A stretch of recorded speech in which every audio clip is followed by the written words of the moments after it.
one of the things we did was we brought in a lower price point product to be more accessible to the market, because our mission is to kind of get out there as far and wide as we can. Take a BMW. The classic jersey is a luxury BMW. The high end, you've got leather seats, you've got air conditioning, you've got heating, and then the race version of it is a stock car. But I think one of the things I have always loved is learning new things and get energized from that. Daniel, good to see you. Good to see you. First real question is, are you a cyclist? Am I a cyclist? Yes. Probably, well, I am a cyclist, yeah, definitely. I'm a different type of cyclist than I was probably 5 years ago and 10 years ago and 2 years ago. Because at the moment I've got 4 children, 2 young ones, and I'm more of a kind of everyday commuter rather than the kind of long distance. How did you start cycling? Was it ever competitive or no? Never competitive for me. I mean, competitive with my friends. So growing up, I did a lot of, we like a lot of children, just kind of hung around on our bikes, kind of getting into trouble. I had a mountain bike, a BMX bike, and then it wasn't until I was probably about in my mid-20s that I started mountain biking again. And then when I was about 28, 29, just at the end of Lance's career, I started getting kind of back into the Tour de France, and then kind of discovered the road biking. And then for the next kind of 5 or 6 years, I was obsessed with it. And that kind of led me to Rapha. Lance, we spoke about Lance, one of the investors of Terra. It's Lance. He has been fantastic as of today. But great to hear. What led you into Rapha? So I used to work for Topshop, so a fast fashion company that actually weren't based too far from here, just off Oxford Street. And one day I was in the Rapha store, and I just kind of looked around and thought this would be a cool place to work. And then went on the website, and there was the perfect job for me then. So I kind of applied there and then on the website. Was it a clubhouse in London? Yeah, Brewer Street, just down there. Yeah, so kind of not as big as it is now, but half the side, but the same kind of vibe, full of cyclists, just probably the coolest place around at the time. So I applied, got an interview a couple of weeks later, spoke to them 3 or 4 times, and then I was there. And what was your first role? Head of merchandising. So the kind of... What were you doing there? So that's the kind of planning and the range, the buying of the range, then the products, working with suppliers, and then selling the stock. So pricing, the amount you buy, when you mark it down, the product life cycle. So how big was the product line then? I'm not sure the exact numbers of the product line, but in terms of jerseys, we kind of had like 4 or 5 jerseys in the range. So we had the classic jersey, which was the one obviously that the brand started with. We had the brevet jersey, and a couple of lightweight versions, and then the protein, the kind of race jersey. So it was a much, much smaller range. And then we obviously had some bib shorts and a few jackets and that to go with it. But yeah, the range was a lot smaller then. And in those days that you joined, what stage was it for Rapha? How many people were around? So when I joined, so the company wasn't that big, and it was based in Kentish Town in North London in quite a small office, but the company had 100 people there. So it had a lot of people for the size of the company it was. And that's because right from the start, Simon really wanted to build that kind of community, and there was a lot of people in the regions. So in the markets that we were building in, so in the US, in Seoul, in Tokyo, and in Australia and Sydney and Melbourne, places like that, we already had a good footprint, and we put people on the ground in their marketing teams on the ground to run the community aspect of the brand. How many years did you spend in that role? So I was in that role for a couple of years, and then inherited the supply chain side of it. So at the time, it was kind of my team were buying and planning, and then the supply chain team were going off and buying it. So we pulled those 2 kind of areas into one, which was great because it allowed us to think about things a bit more strategically and holistically. So one of the things we did was we brought in a lower price point product to be more accessible to the market, because back then in 2012 Rapha were very much at the premium end of the market, and we wanted to. Our mission is to kind of get out there as far and wide as we can. So we wanted to inspire more cyclists. So we did a lower priced range, and in order to do that, we were the first rule was we had to keep the Rapha quality. So we had to kind of move around, find a different supply base, and we were able to do that because of the joined up approach. So how do you tactically do that? Do you find different suppliers in different countries? And do you take everything in house? How did it work? So we've got an excellent supply chain. So the first thing we will do is be really clear on the brief of the product. What product are we trying to make? What is the performance aspects of the fabrics, and then what price do we need to pay to be able to make it profitable and the right price for the market? So when you've got all that information, we've got the experts in the team then who've got knowledge of the different areas. So whether that be Asia or Europe, they've got good knowledge there, good contacts, and then they'll start looking for new partners for those new products. And you spend in that role another year and a half, I believe? About another couple of years. Yeah. And then gradually kind of inherited a few more departments. So the product engineering team was the next one to come along. So that was they're the kind of the magical team almost in the middle that take the designs from the design team and turn those designs into actual products with our suppliers. So that was a real kind of a stretch for me in a new role. Luckily had some really great senior people in there that I was able to learn off, although I never learned as much of them as I probably could have. And it was very different to the roles I'd done previously, where they'd been a lot more planning based and numbers based. This was kind of working with people who were real craftsmen and Can you walk me through that process a bit? Like, how does a product from the beginning to the end, what's a cycle to get into the hands of a user? Yeah, sure. So I kind of call it almost a cycle of like customer to customer in the end. So we will always start with the consumer and the consumer needs. And I think what's so great about Rapha right from the start is that everyone who works there is a cyclist. So you've got this already got a great understanding of products, and everyone there rides with other cyclists, rides with our customers. But we'll really mine the information and and we'll try and solve the problems of customers.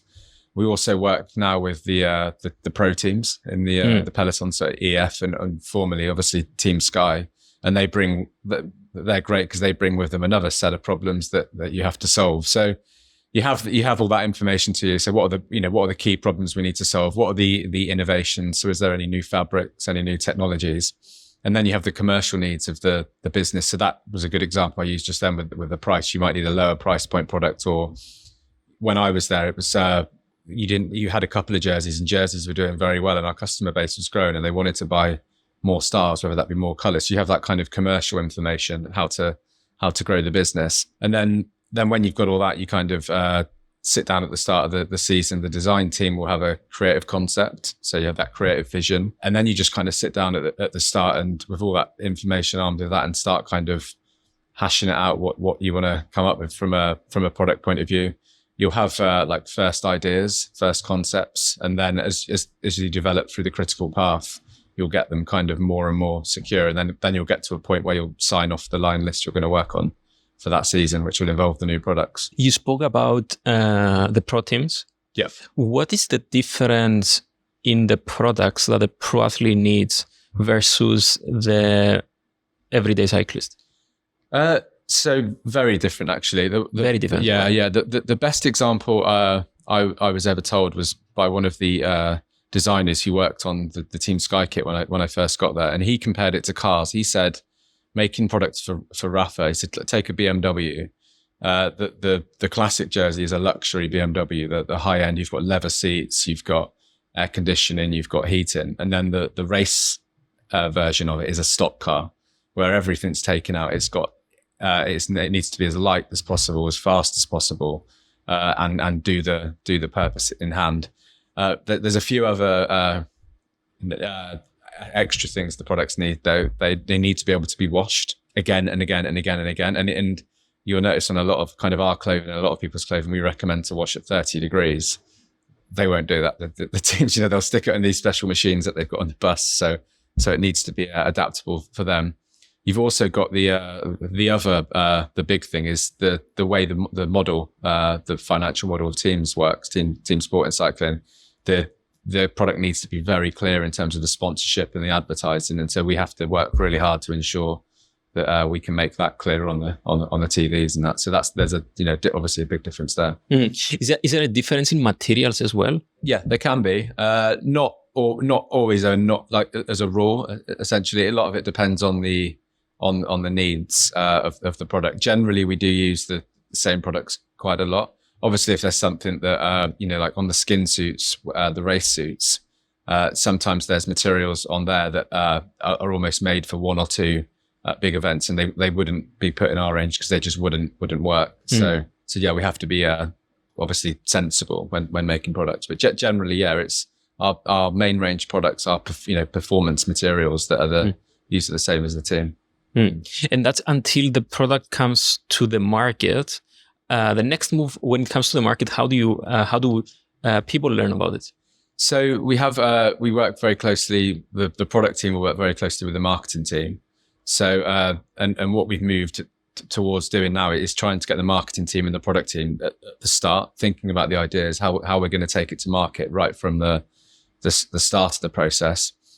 So then they'll come up with a seasonal kind of launch campaign, what we're going to launch when, at which time, and then start working on the campaigns for the products, and under the kind of shadow of what our kind of big idea is for the season. From those roles, you moved from merchandising to product and so on. Which one did you enjoy most?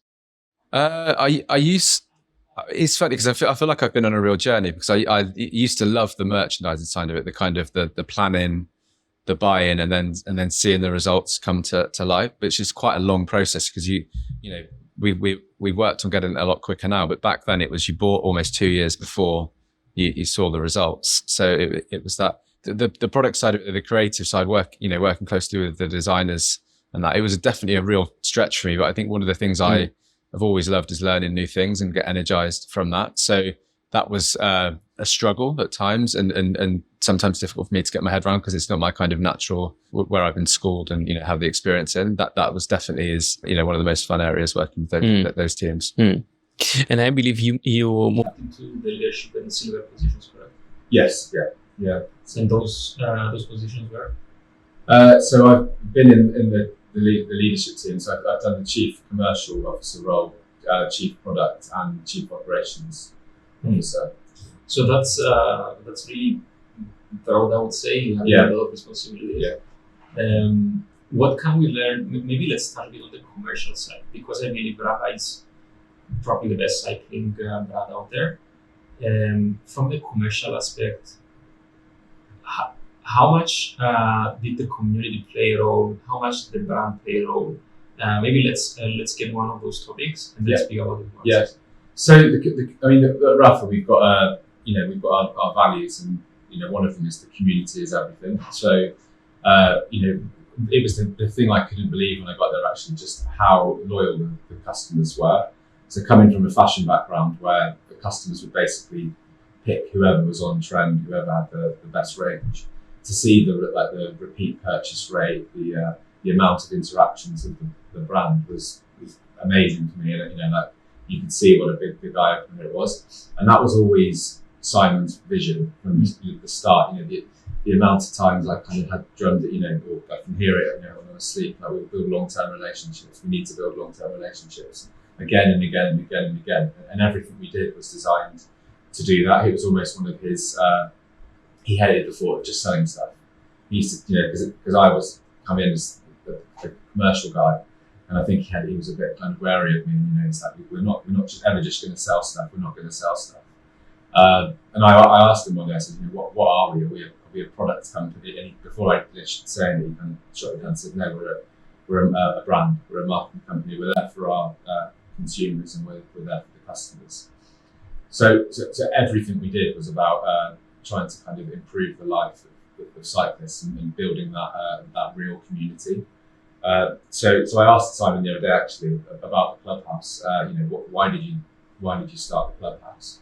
What was your kind of idea at the time? And he was really clear. He said there was nowhere for cyclists to kind of gather and meet for rides, speak about those rides after, and watch racing. So there was no kind of GCN back then, no good coverage as there is now. You had to kind of record it and then and watch it on your own at home. So to create these kind of beautiful clubhouses in the best cities around the world where people can come in, ride there, hang out, have a coffee and watch races was really important to us. And for me, that's really what the brand is. When you peel everything back, you've got a website that's kind of somewhere out there in cyberspace that doesn't really exist. We've got stores, bricks and mortar stores, which is real, which a lot of other people haven't got. But if without that community and without those customers, I don't think you really have a brand. And can we be a bit more specific about the clubhouse? Yesterday I've been there, and one, you have the retail shop that basically you can get and you can buy products. Also, you can ride with your bike. You leave your bike there, or you can rent the bike, I believe.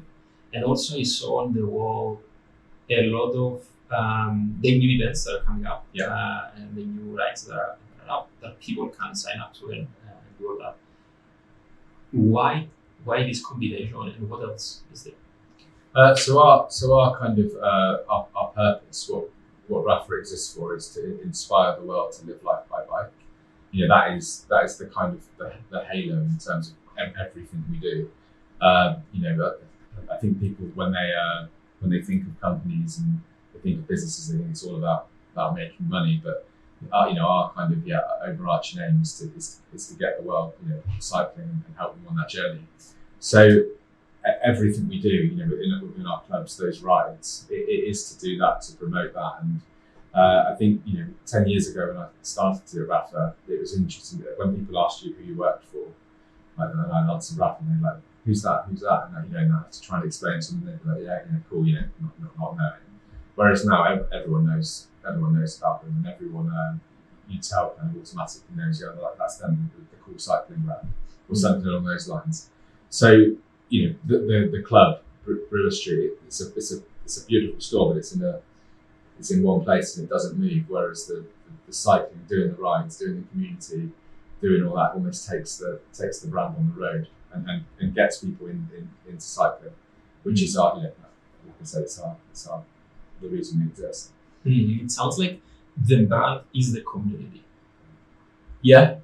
All the community is the brand. You can look at it both ways, but yeah, I think I've been lucky enough in my roles to kind of travel all over the world, Europe, US, Asia, and ridden with so many different people in so many different events, and it really does. It's when you do it, you really do feel so connected, and it makes the world almost feel a very small place through the brand. So it is. I think it is what makes our point of difference. I know a lot of other brands now in cycling are doing the same model, which is great, because that more people are going to get those experiences, and ultimately cycling will be the winner.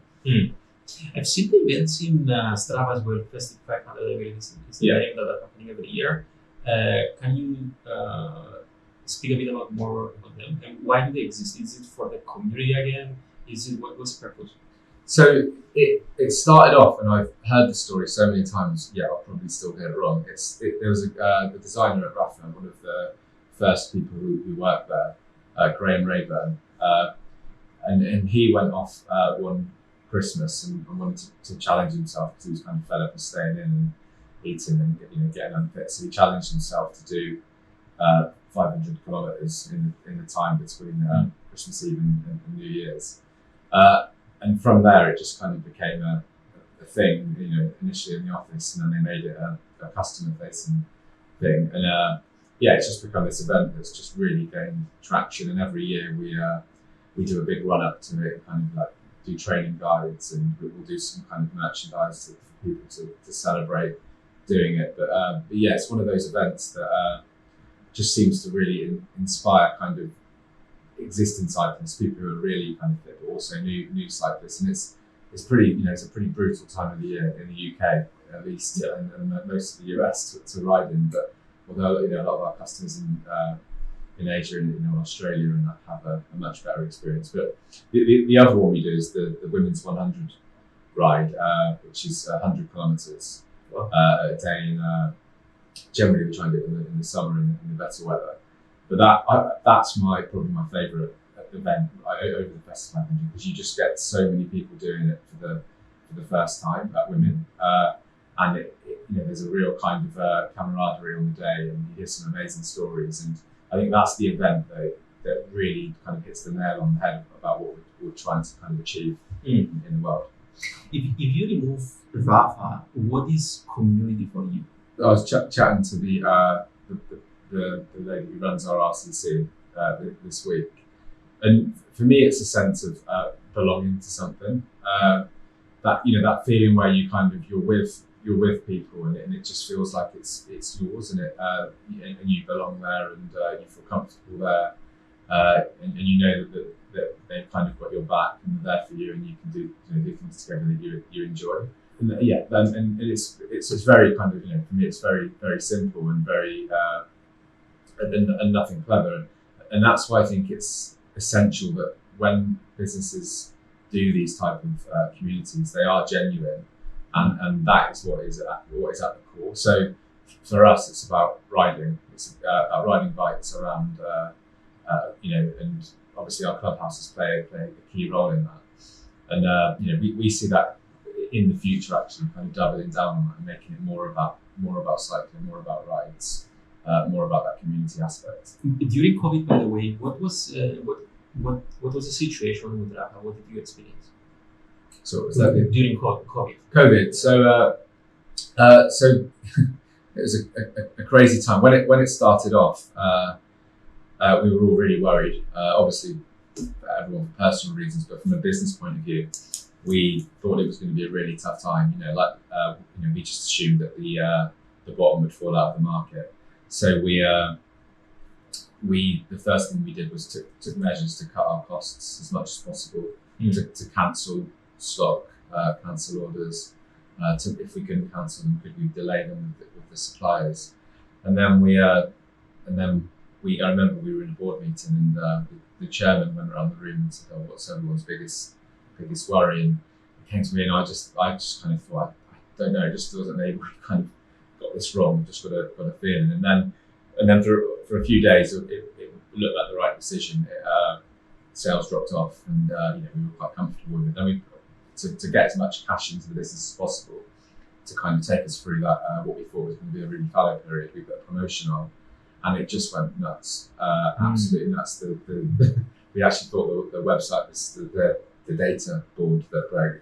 We thought that maybe was broke. It was just crazy, and people started shopping. Then we left it on for a couple of days, and then took it off because it was just we were selling too much. And then from then on, for probably the next 18 months, sales were just enormous. And obviously we were back on the phone to the suppliers saying, that stock we cancelled, can we have it in, and can we have more?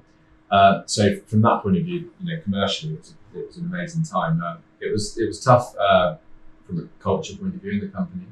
So obviously we were being a kind of very creative-led business where collaboration is important. All of a sudden, we were doing a lot of tasks at home, and we used to joke around about the range reviews we've done in people's bedrooms, and we kind of shipped equipment all over the country, and people were doing really technical work in their mums and dads' garages, and that. So that was tough because we were as well as the community aspect of the customers and the head offices, that real community. Were you still running the RCC events? We did where we could. So obviously, like in the UK, you weren't allowed to ride in groups, but there were certain pockets in the world where you could at certain times. So we were just like really, really flexible, and as soon as we could, we would run that and go doing. But I thought it was an amazing time for cycling. It was amazing to see, particularly in the big cities, just so many people and so many young kids kind of get out there. But I know for my daughter, she did loads of riding during that time, and all of a sudden it kind of felt a lot safer to allow her onto the roads that at her age I probably wouldn't have before. So that was great. How does a new customer today learn about that? I'm not sure if this stat is still up to date, but 60% of our customers used to learn about Rapha from seeing a product on the road, or or through advocacy, people telling them about it. I think that number's probably a bit lower now. So this is our kind of marketing model is through our clubhouses. So that's why they're there to drive awareness in the whole, like we just talked about, then the kind of micro environment around them. We have obviously the teams, so we have EF, men's and women's team. We have Legion in the US. We have a number of ambassadors, male and female, who do all kind of different types of events. And then we've got a lot through press, but we have had more and more of our reliance on the kind of digital marketing side of it. So trying to push through that, through social, through digital advertising, and people like. I would be wondering what is the through the athlete endorsement, for example, what is the benefit for Rapha? Is it that more people are going to see the athlete, or is there some things that we don't see? So I think the first thing is, like I said earlier, they push us. So JV, the head of the team, is very much all about performance and always trying to kind of push us. What have you got for us this year? What have you got for us to make the difference? So obviously in a lot of the events, those kind of seconds count. So they'll push us. They'll bring innovations to us. Which will then kind of make us work with innovative companies around the world to bring these ideas to life. There's definitely the awareness piece. So people see our the armband on the Tour de France. Obviously, it gives us the opportunity to do big events, like the Palace collaboration we've done a couple of times. It gives you the opportunity to do those kind of collaborations, which then blows up outside cycling. You might have noticed on Netflix the new Unchained documentary. Obviously, that's gone to the exposure to that's been huge, and we're kind of prominent on a lot of the shots and a lot of the movies in there.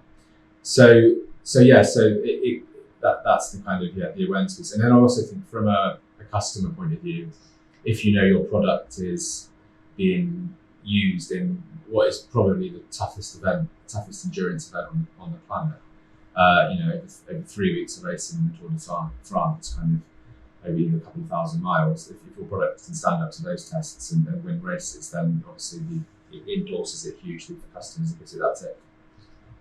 Speaking of Netflix, how much does videos and movies like that?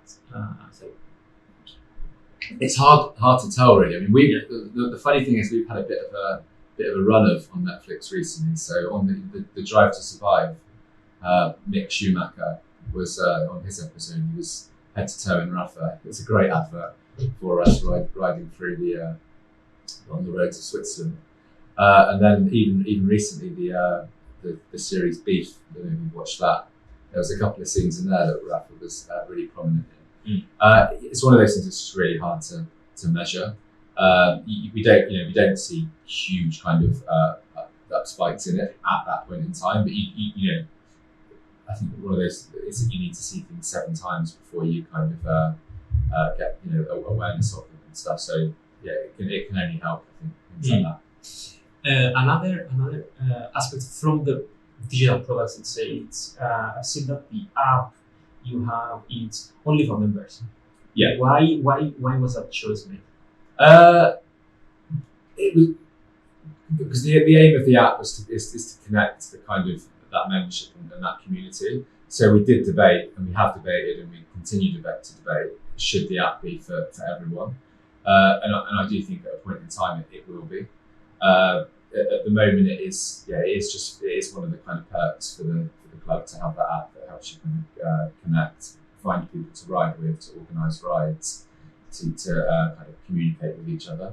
But yeah, I think in the future, definitely, I'd see whether it is an app or it's on the website, but that kind of ultimate way of communicating, connecting customers with each other is the way to go. And speaking of the website, would you say, apart from the store, what are you trying to convey to people on the website? So we want to inspire people to ride and inspire people to cycle. So the website it's not just a kind of standard off the shelf website. We've got things on there that allow us to kind of show beautiful content, show the stuff we make, so the beautiful videos, the photography, the long form writing. But yeah, everything that goes on that site is to try and inspire customers to ride. I think one of the very interesting aspects when building such a fantastic company with exceptional brand and awareness around the world is the people behind the company. So how would you describe the values of the company and the people that work in Rapha? So the people are everything at Rapha.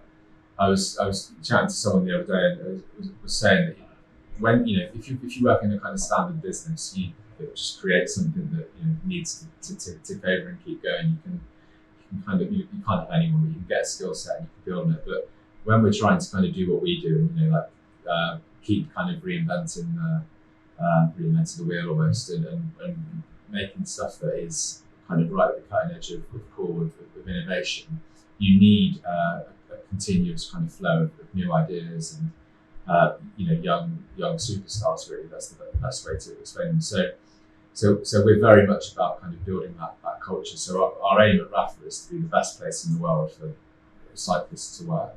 So the office is built around that.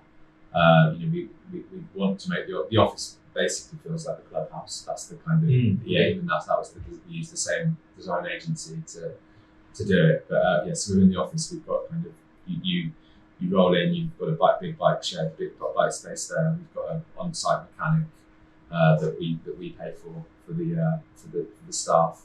We've got showers. We've got a bike studio upstairs where people can ride on the bikes. Subsidised food and drink, really healthy, nice, good food.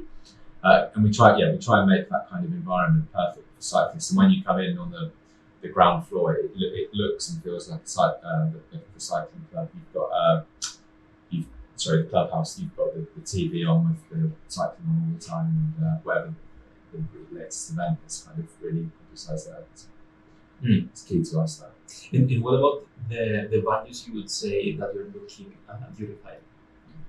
So our values are really clear. So we've got four leading values here that I've got in front of me. So it's love the sport, think for yourself, suffer and inspire others.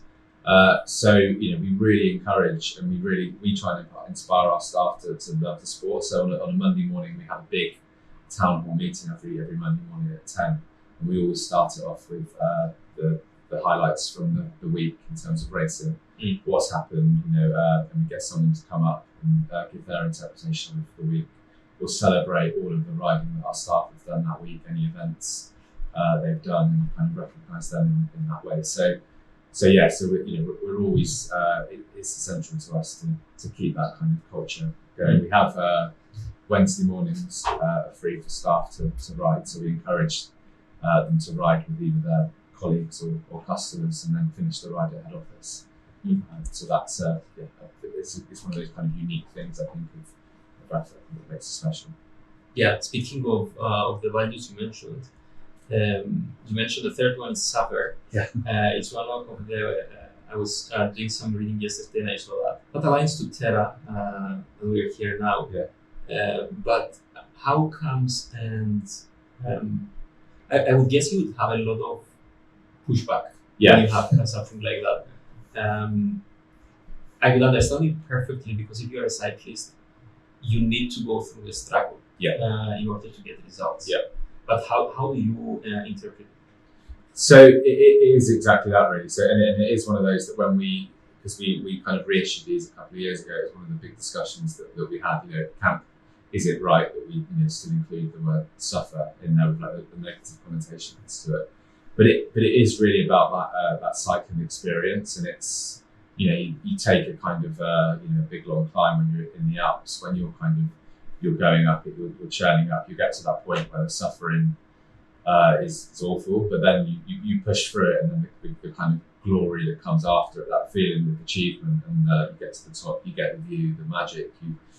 If you've done it with friends, the kind of pride and camaraderie you get. It is about that, and going back to that kind of what I said just a minute ago about us having to just keep doing new things and beating what's before and being better. Sometimes you've got to go through that kind of that suffering element to do it. So it's it's not that we want to make our staff's life miserable or anything like that. I mean, I'm sure sometimes, I know sometimes we do stuff inadvertently that does make it hard for people. But no, it's not the negative connotations. It is looking at it through the cycling sides and that kind of glory through suffering. Thoughts on companies like Swift or similar that they're doing cycling in the metaverse? What are your impressions? I think it's been amazing for cycling. Absolutely amazing. And it used to be, when I kind of started doing it, it used to find the winters really, really tough, and we would go out like rain or shine. But I definitely think it's enabled and it's really opened up the market for more and more people to do it, and also the people that did do it before it. I think it's enabled them to take their fitness levels and ability, and particularly those who race to another level. So I think that's very much built on the community aspect as well. So almost like the gaming kind of side of it, where people are continuously connected, they're riding with their friends, they do that. And obviously during COVID, it was a lifesaver for a lot of people who couldn't get out on the bikes. Without it, there would have been a lot of people that would have struggled a lot without it. So yeah, I think for me it's completely positive. And last question, I usually like to ask about the future. Yeah. What should we expect by next year from Rapha? And what about 5 years from today? So next year, we're very much focusing on our kind of core range, our on-bike range, our core offering, and the innovation side of it. So next year, there's a lot of new stuff coming out on our protein range. So we'll have a kind of complete new kind of race outfit, jerseys, bibs. Hopefully, we're trying to push through a new style at the moment, having a few issues with the testing and that. So that's a big thing about next year. Exciting sunglasses. We're also, and kind of, which is a good segue into the 5-year view. We're also trying to build that lifestyle range for our customers as well. So what we want to bring to our customers initially is products that have used that kind of expertise, use the functionality and all our performance fabrics, and create a comfortable wardrobe that they can use to kind of get around town and get through their day. So lifestyle, as in I would be able to wear through my work, for example, or when I'm going around. How do you make such a decision? This is a very strategic, I would say. How do you make that decision? Yeah. So, well, the decision probably was made 3 or 4 years into Rapha when Simon made it himself. So he basically created almost a commuting stripe office range that could be used.